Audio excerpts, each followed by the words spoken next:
when our government, we are going to create an enabling economic environment that will make your businesses thrive. We are going to make sure that we become guarantors to credible business people. That is what happened in every civilized clime, so that it can enhance, energize, and increase your businesses.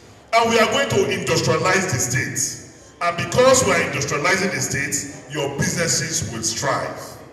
Because we are going to inject a lot in tourism, the population of the state will increase per time, and it will also have resultant effect on the economy.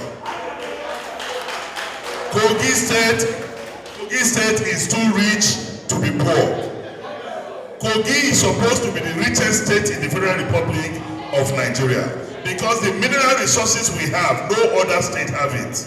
But because of bad leadership, we have not been able to promote, utilize, distribute, and market these resources. It's because the Constitution has not been amended. If a man spends 10 years anywhere in America, you can lay claim to that place.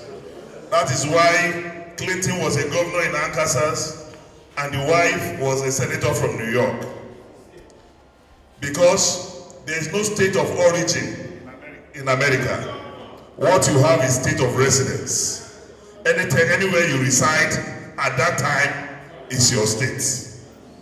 And that is what will happen to Nigeria very soon.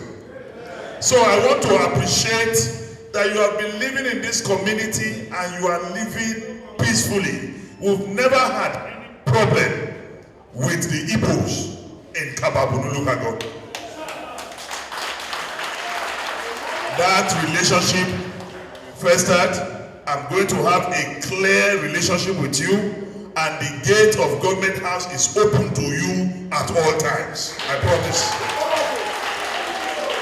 The Bible says that it's better